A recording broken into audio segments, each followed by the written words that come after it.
Hello, everyone, and welcome to part 11. That's right, part 11 of the Ranking the Price is Right pricing games. We're going to do something a little bit different because there's not that many pricing games left to go. And we'll talk about that in the middle of the video because we're officially out of the Bob Barker era after this last pricing game. Then we officially go into the Drew Carey era with the remaining pricing games to talk about. And you'll see some gaps in dates because some games we've already talked about, especially Bargain Game, which got revived, and Time is Money being revived under a brand new format. So with that being said, we now get ready and talk about those remaining pricing games. And we start with the final pricing game of the Bob Barker era. And that is More or Less, which essentially is a cleaned up version of buy or sell. And it's progressive this time around. You're shown one item and a dollar amount. You have to guess whether it's more or less than the actual retail price of the item. If you do, you win that item, you move to the next item. Same thing applies for the first three items. Win all three, you play for a car. And it's usually pretty hard. It's a 1 in 16 shot of getting all four and winning the car. But you don't have to play it perfectly. It's not a all or nothing game. You get the item right, you win that item. So you can still walk away with a decent haul. And the setup, I do believe, is very, very clean, crisp, and to be honest, I enjoy it a lot. It's a longer game, but it's pretty understandable when you need to ratchet up the drama. And so, the Bob Barker era is officially over. Because at the end of the 35th season, Bob Barker retires. And so, a new host takes his place, and that is Drew Carey. And I know a lot of people give Drew Carey a lot of guff, because there's some instances where it feels like he phones it in, but let's be honest, the last couple of seasons, he can't play to his strengths, which is the audience. He's a stand-up comedian. That's where he's known for. He's known to playing to his audience. And he pivots that way. So, with that being said, I like Drew as a host. You know, if Bob Barker is the champagne of game show hosts, or one of them, then Drew Carey is a nice cold beer. It's different, and it refreshes you all the same. And we talk about one game that, his first brand new game, and that was Gas Money. It debuted September 22nd, 2008.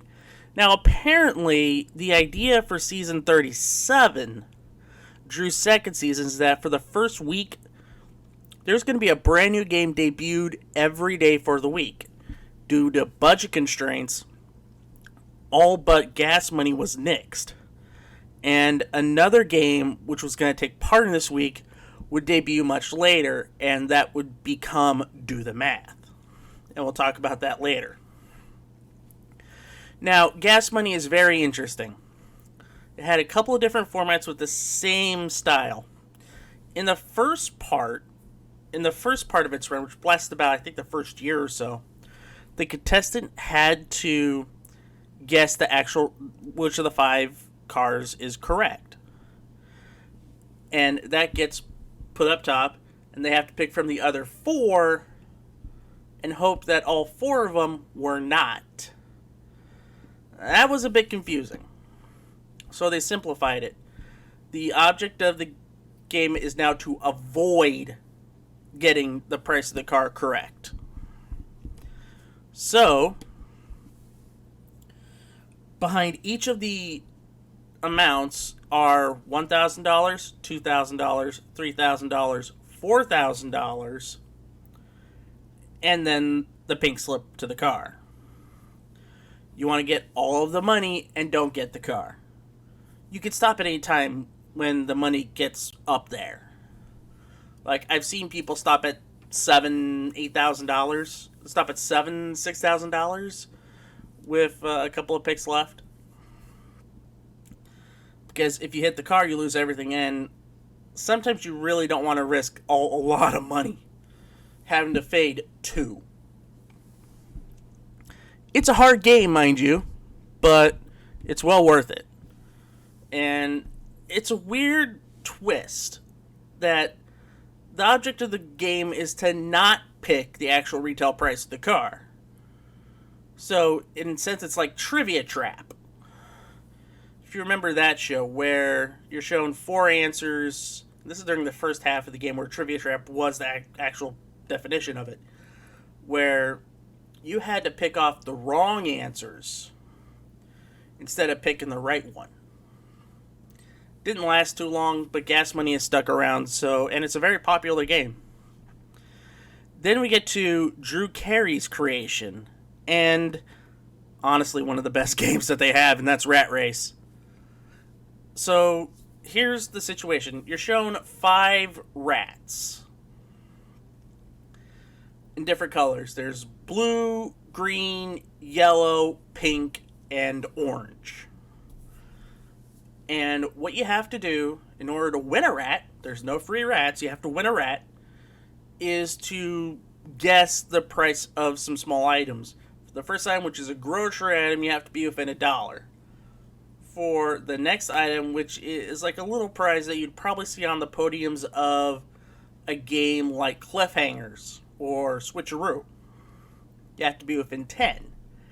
For the next item, which is a little bit pricier, I can't think of, this would be an item that you'd probably find on Secret X or Pathfinder when you have to earn another pick. And you have to be within $100 of that. So if you pick 3 rats, you're guaranteed to win something, because there's a prize for 3rd place, there's a prize for 2nd place. 1st place is a car, usually, because this game can be played during Big Money Week for big money.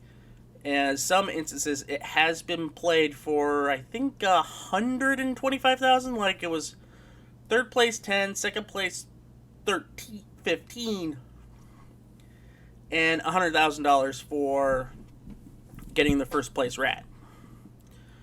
And I love this game. I honestly do.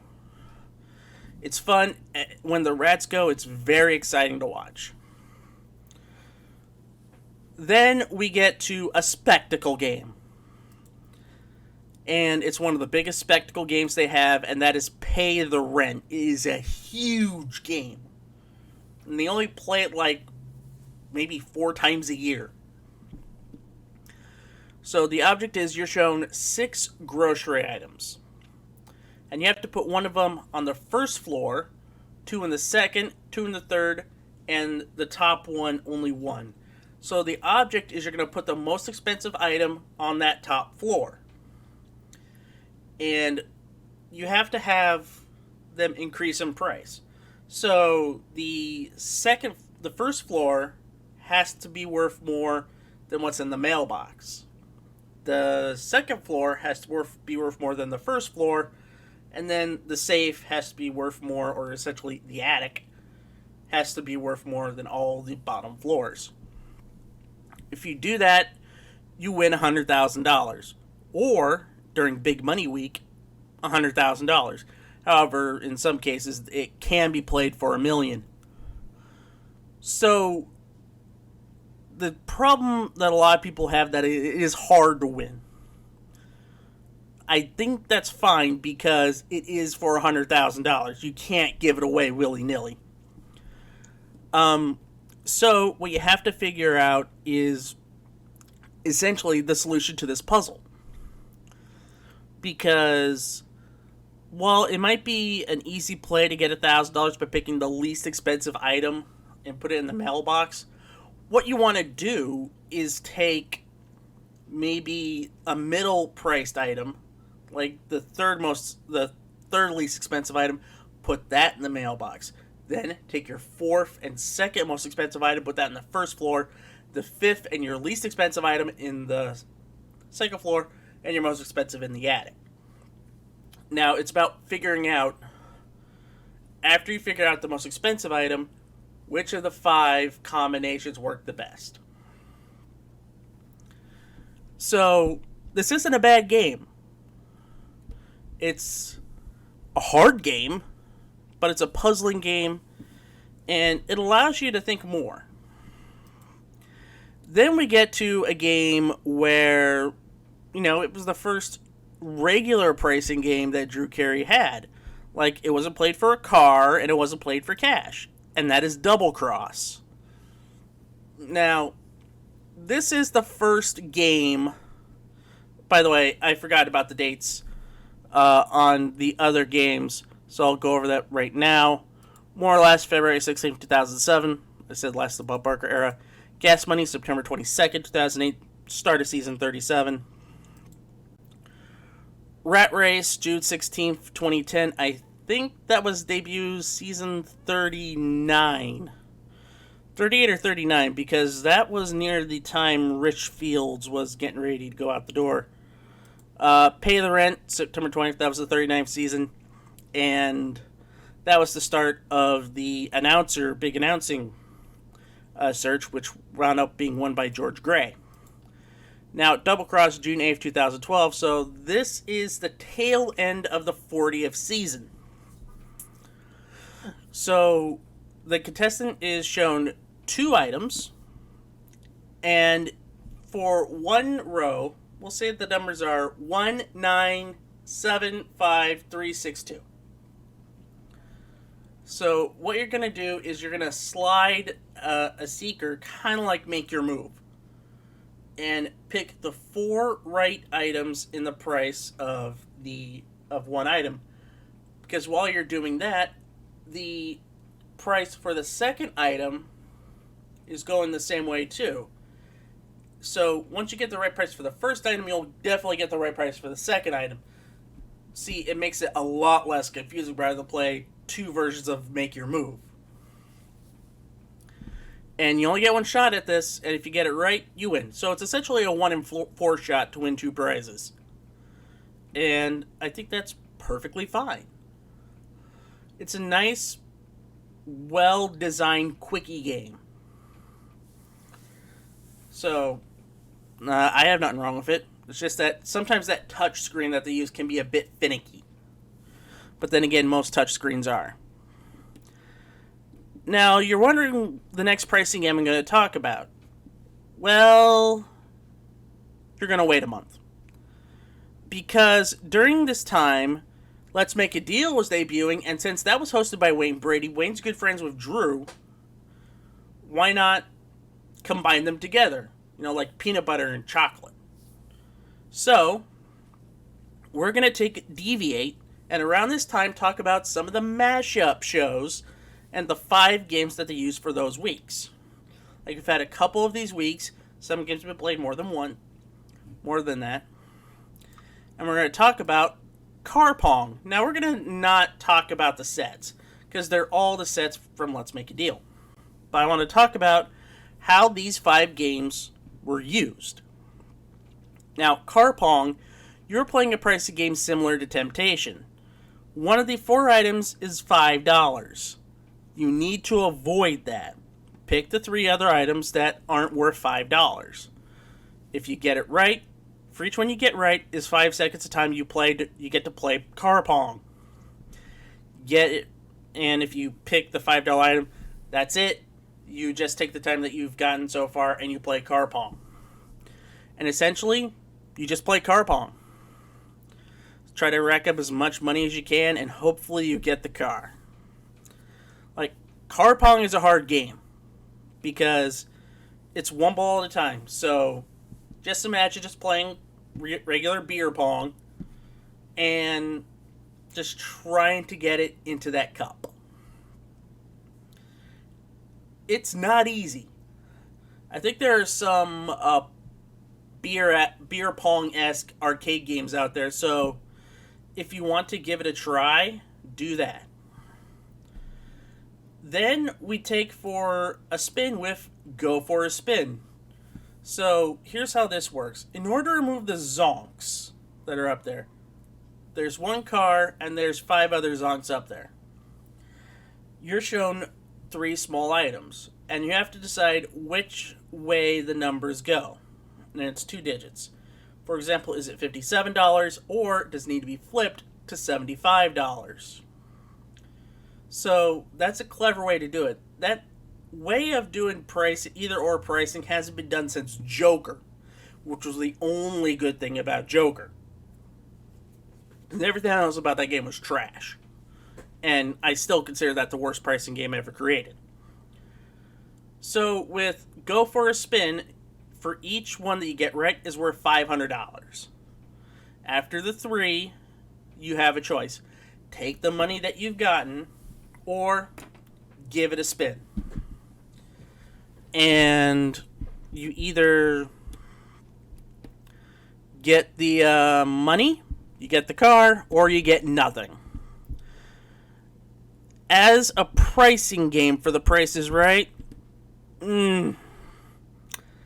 fatal flaw. You can play the game perfectly and still get zonked. Means you walk away with nada. I mean, sorry, that's a small tenet of pricing games that needs to be upheld. You play the game perfectly, you can win. If the end part is dependent on luck.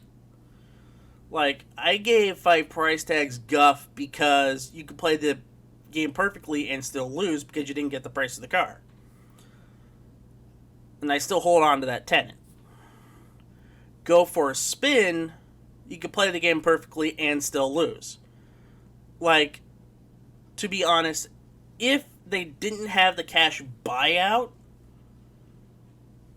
then I might be fine with it because you get more options. But,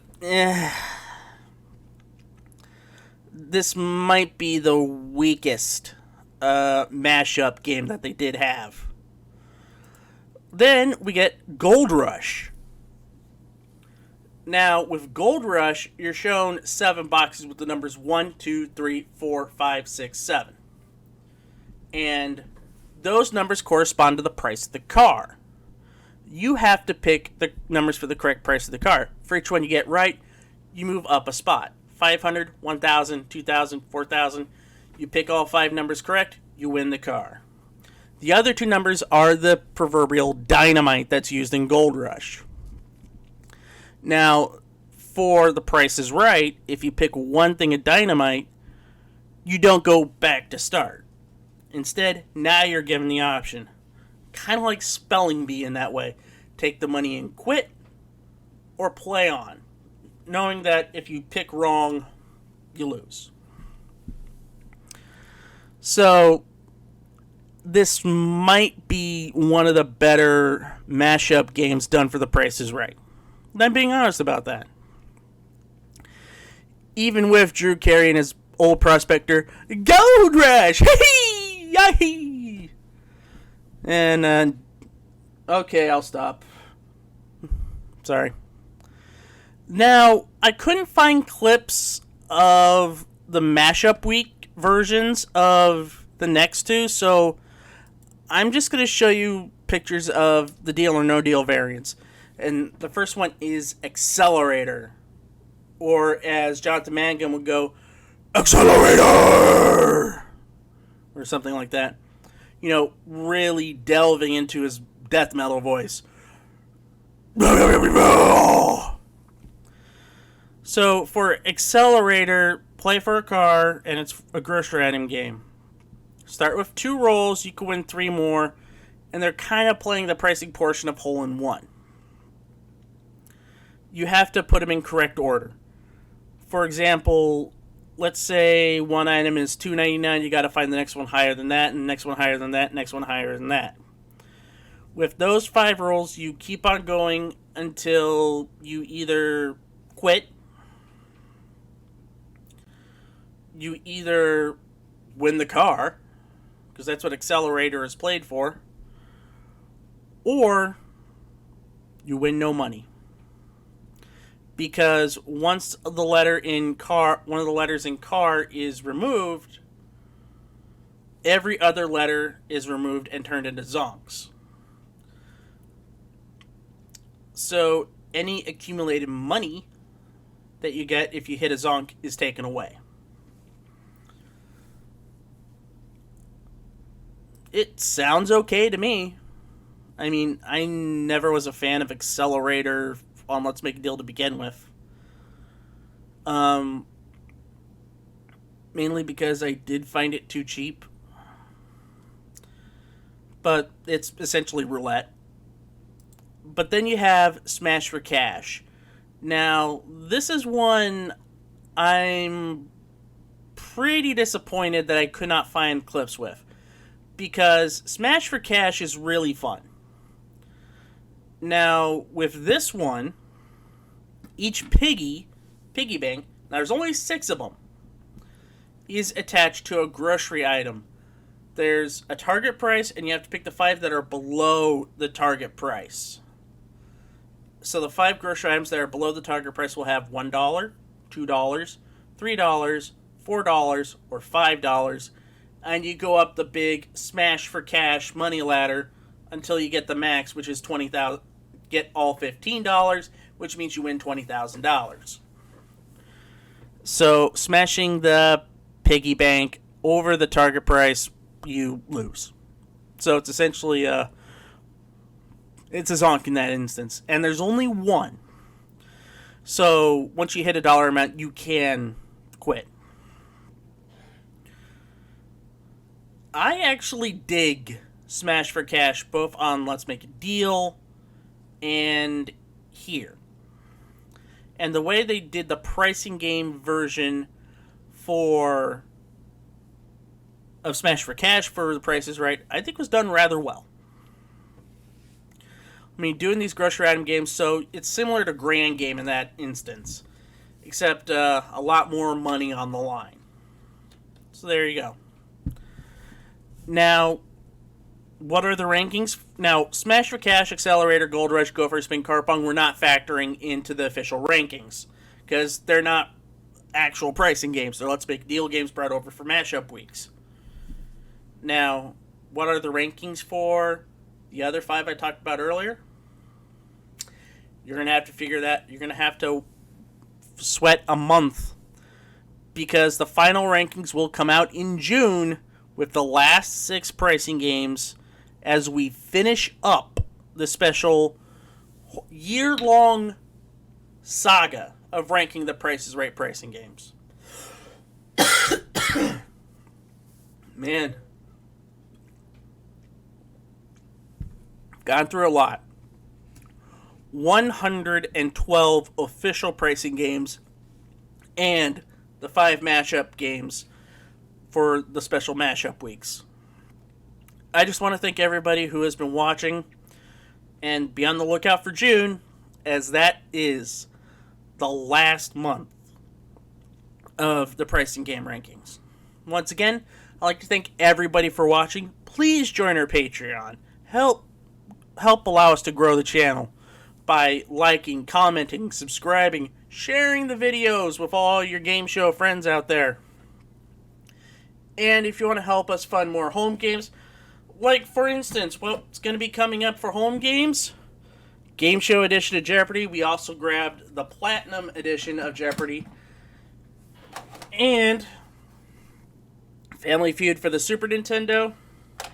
And we got more box games. Next month, we're going to do Figure It Out. That one's taped. That one's already in the can. So, hopefully you'll enjoy that. So, with that being said, I'd like to thank everybody for watching. And we'll see you next time. Bye-bye!